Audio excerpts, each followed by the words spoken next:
L'après-midi se languit, à petits pas.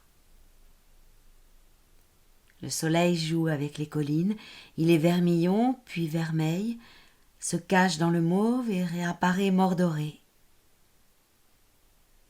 Un ultime clignement, un jet fugace qui embrase les poussières du vallon, et l'astre disparaît.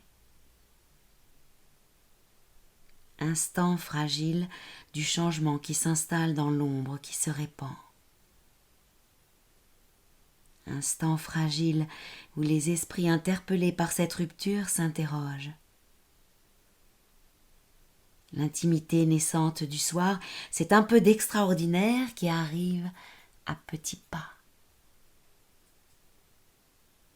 Les arbres du bout de l'allée se permettent un conciliabule, les fougères aigles du sous-bois s'assombrissent encore plus.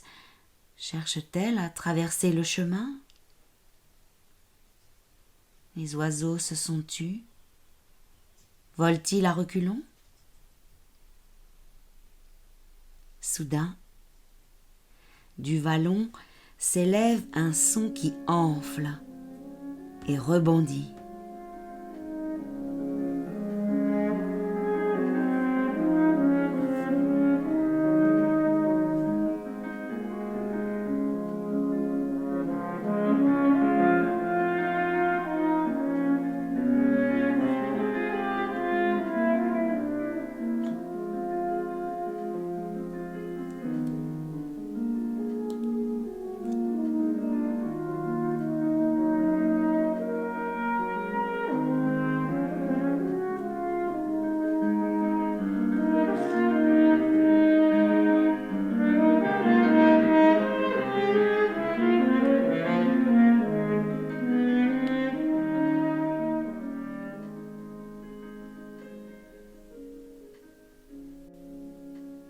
De la ravine, de ses ronces, de ses épines, quelqu'un joue du cor.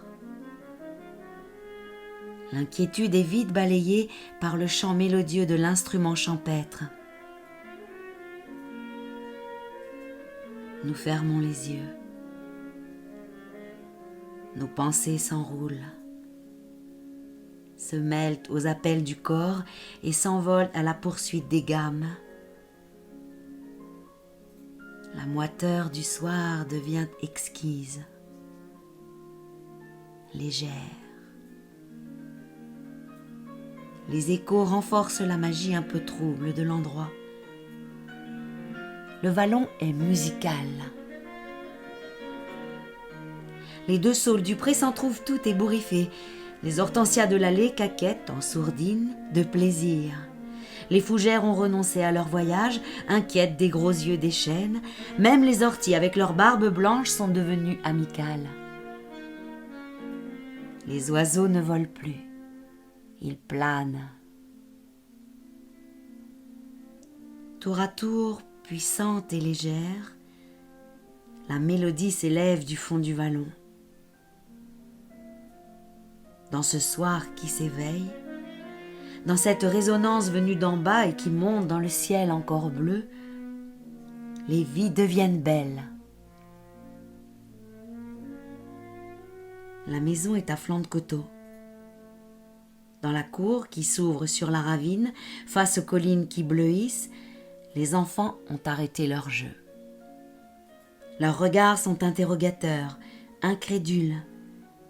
Ils écoutent cette musique qui s'envole des buissons d'aulnes et d'aubépines. Un crissement sur le gravier. Jean, le voisin proche, pénètre lentement dans la cour. Lui aussi écoute. S'assied près de nous. Regards échangés. Aucune parole lancée. Le ravissement de ce soir particulier s'étale sur nos visages. La nuit, peu à peu, envahit le vallon. Une ultime envolée. Un dernier appel. Et le corps se tait. Aussitôt une luciole s'allume, tel un applaudissement dans l'herbe bordant le ravin. Jean se tourne vers nous, il est de ce coin du Pays basque. Et d'une voix lente annonce « C'était Louis ». Il habite plus bas dans la plaine. Les soirs d'été, il vient dans ce petit vallon jouer du cor. Il est excellent musicien.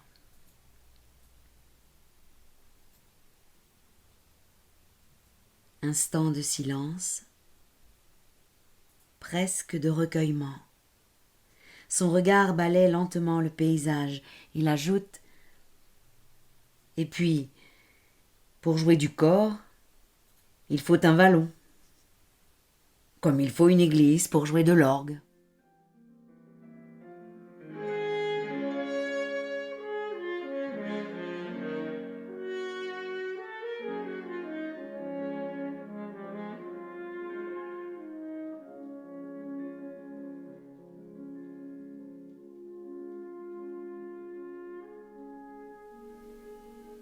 Jean-Paul Douady. Un soir, le cor.